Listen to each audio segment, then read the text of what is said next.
I've got to reach higher places.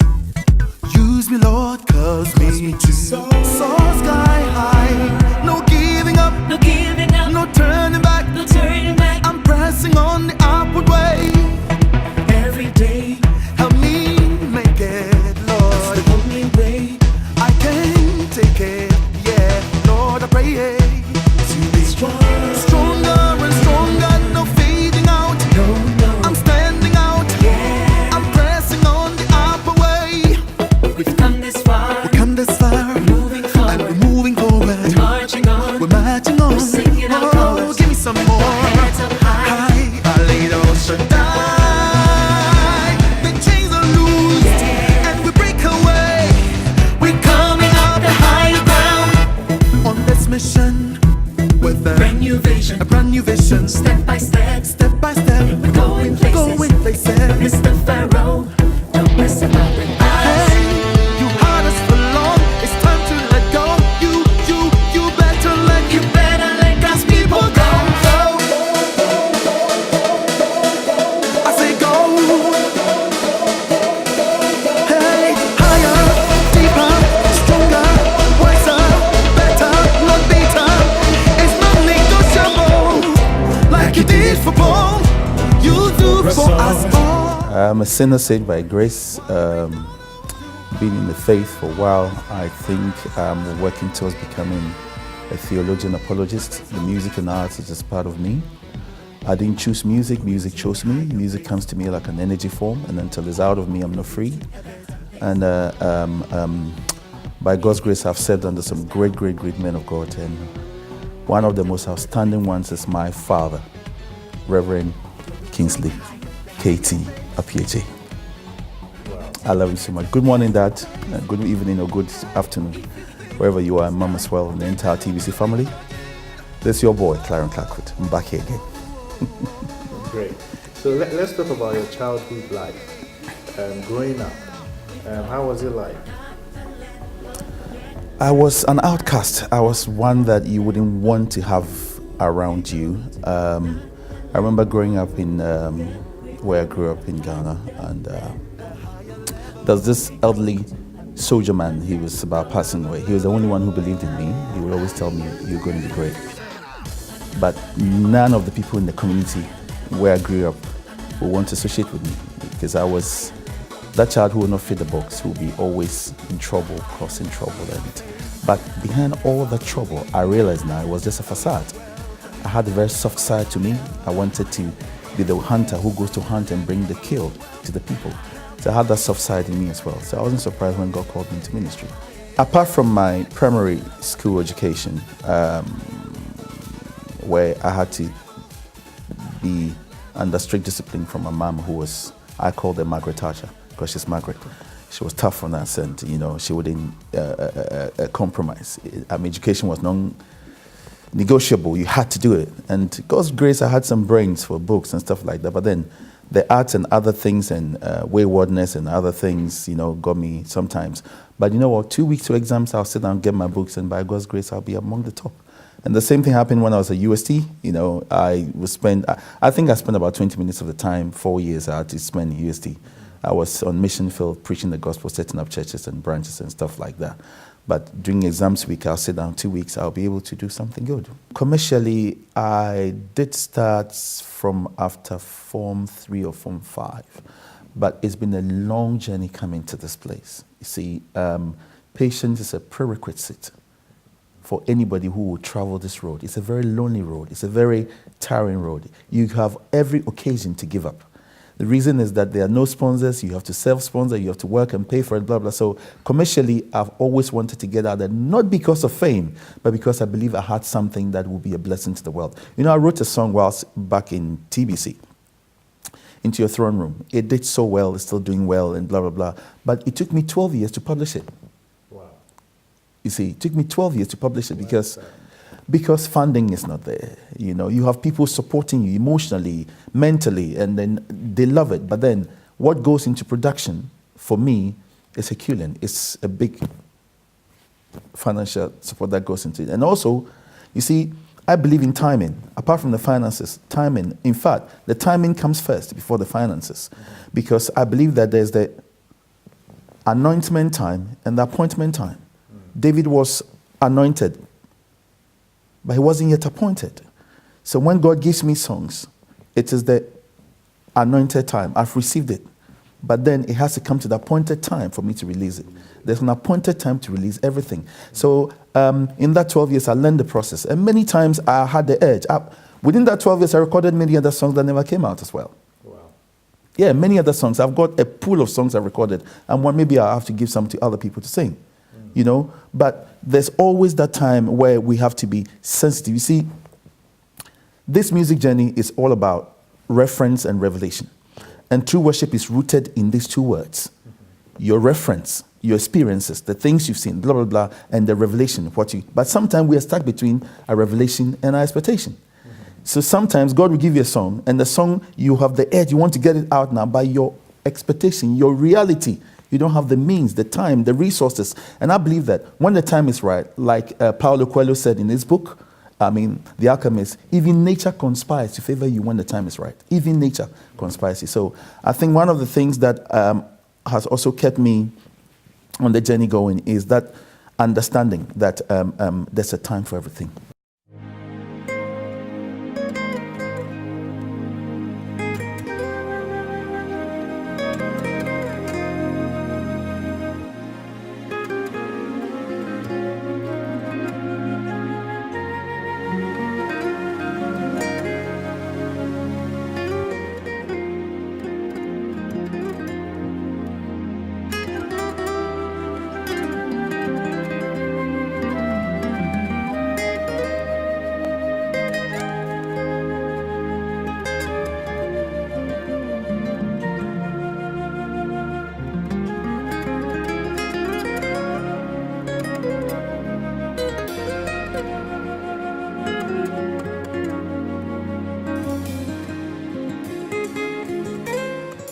Into your throne room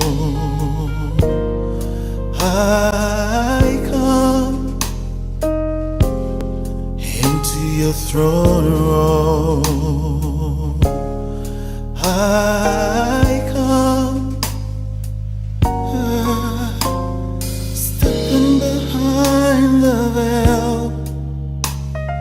Jesus, to worship you. Into your throne room I come.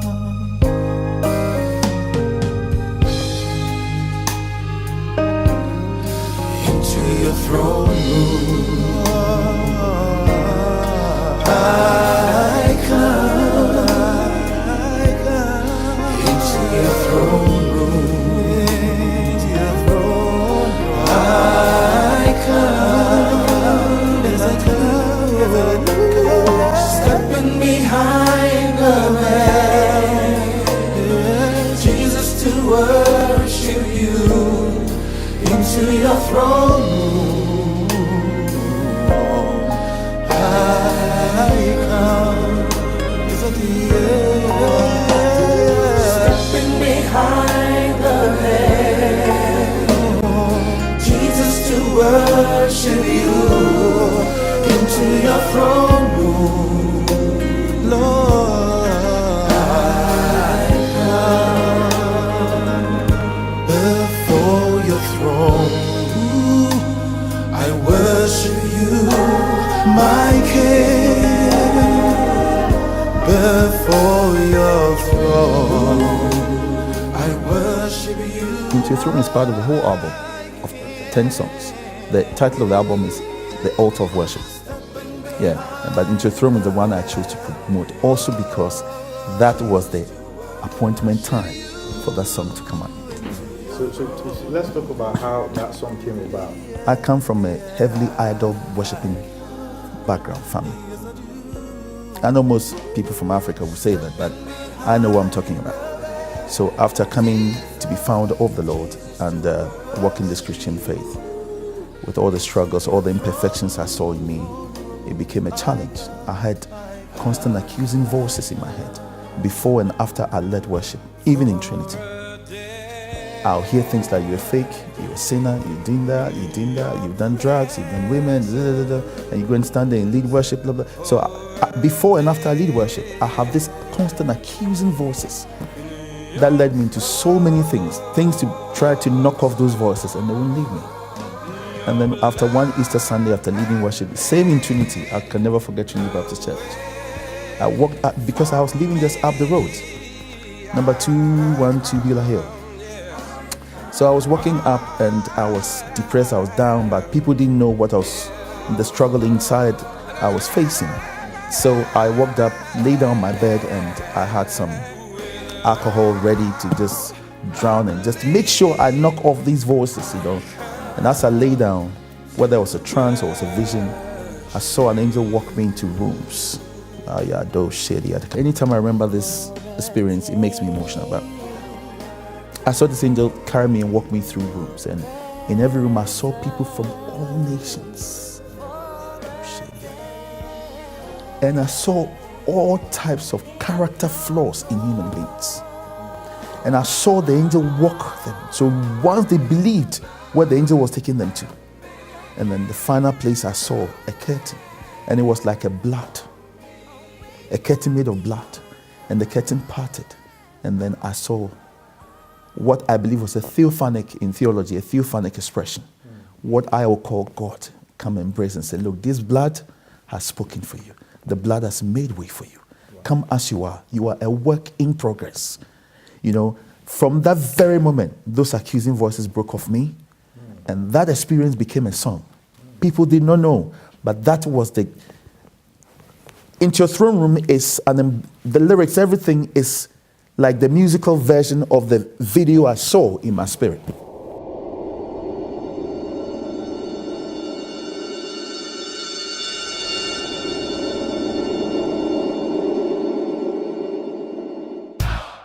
Revelations chapter 4 verses 11. For thou art worthy, O God, to receive glory and honor and power. For thou hast created all things, and for thy pleasure they were created. Blessed and great.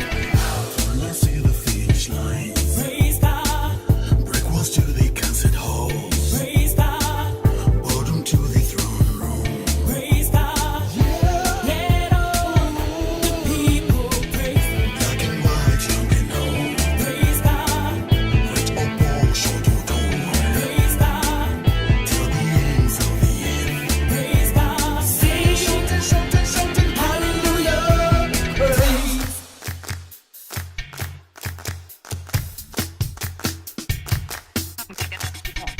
Let the heavens and the earth praise God. Mountains high and valleys low, praise God. Let the islands and the seas praise God. Let all creation sing. Let the church and the streets praise God. Every nation, tribe and tongue praise God. Let everything that has breath praise God. Sing, shouting, hallelujah, praise.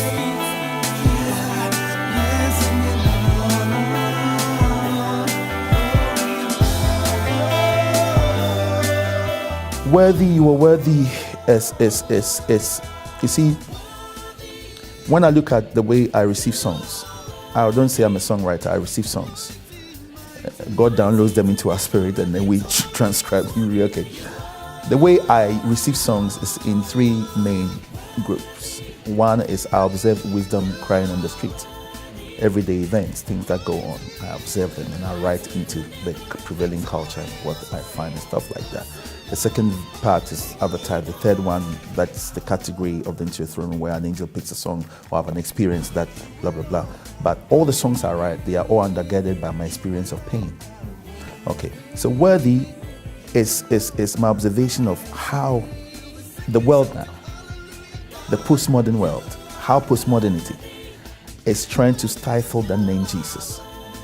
In every corner, in our schools, education, even in hotels, you can't leave Bibles there. In the hospices, you can't leave. So I was observing all these things and I realized, no. We still have to pronounce and proclaim that our Jesus is worthy, from the throne room to the boardroom, from Soho to the altar, everywhere he's worthy.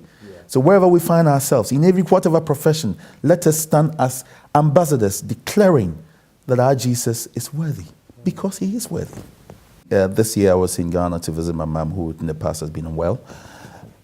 She's on the mend now, thanks to God. And one early morning she called me and said, "Come, Kobe." And I was like, "What's wrong, Mom?" I said, "You know what? I just remembered that one of your, I think, great-grandfathers or great-great-grandfathers who worked with the Presbyterian missionaries, you know, I just remembered that he had a wonderful musical, you know, talent. He played most instruments and blah, blah, blah." I said, "Mom, why haven't you told me all this all along? Because all the interviews I've done, I tell people I don't know."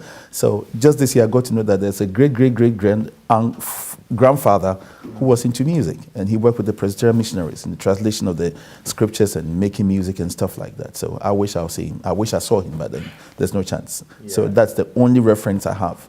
And then on my dad's side as well, when my dad passed, you know, then I was in TBC. When my dad passed, I met this strange, funny story. There was this lady who was attending service, and her daughter, Mama, actually had 2 boys. And I was particularly fond of the boys. I didn't know that blood was speaking. Blood was connecting it. So when my dad passed, this sister, she's not an auntie, this sister of Auntie Fosti, got in touch with my mom and yada yada, and then she wanted to speak to me. It's like, "Who am I speaking?" I said, "Oh, okay, Trinity." I said, "Trinity. Okay, do you know the blah, blah, blah?" So we started talking, and then she realized that the guy she had been telling her daughter, Mama, that this guy does his everything like one of our brothers, somebody from our blood, from our family. He's actually my blood.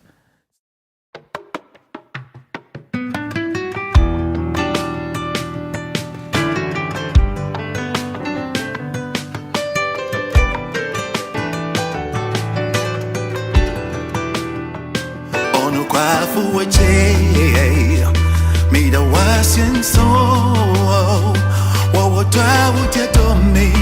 Me kini who I'm into you see it yeah. Wonu kwafu weche me the washing so what do my would you do me? Me tia sia me tima wonkwa unyame kami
Nyame Kameho was born out of my experience of pain. My mom, all of a sudden, without warning, was taken ill, and it shook all of us to the core. It's dangerous to be presented before you're prepared, or exposed before you're prepared.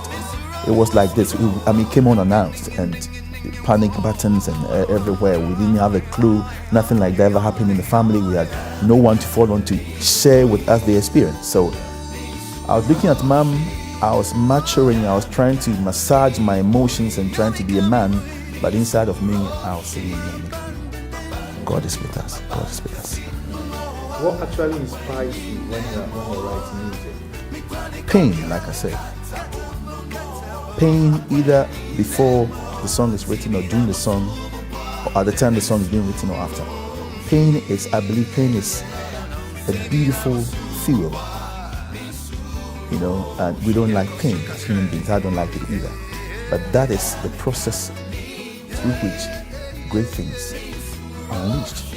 You know, either pain of not knowing something or pain of having made something. Even most of the great songs, come on, let's talk about songs like It Is Well With My Soul. Come on, it's pain.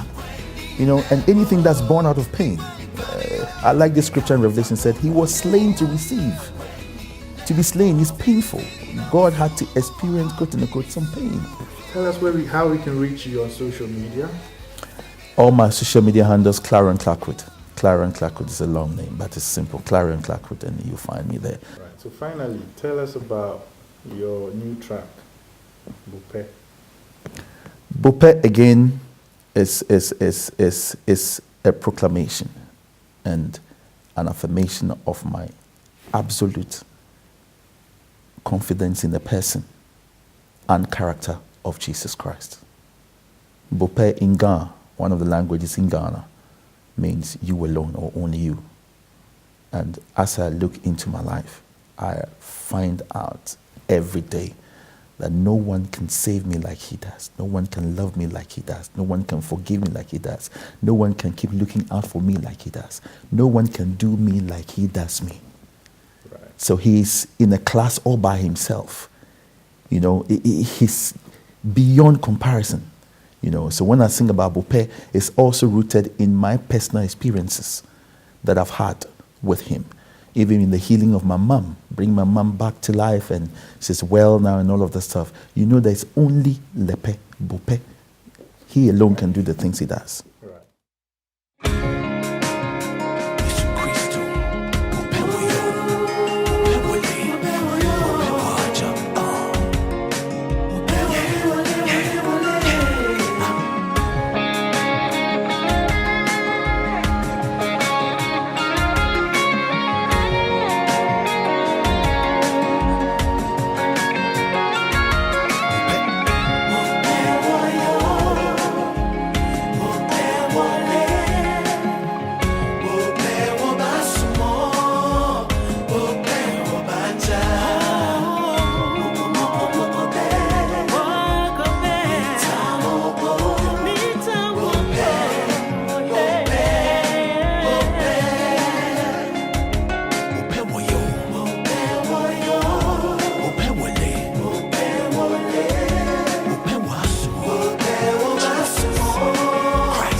Shafino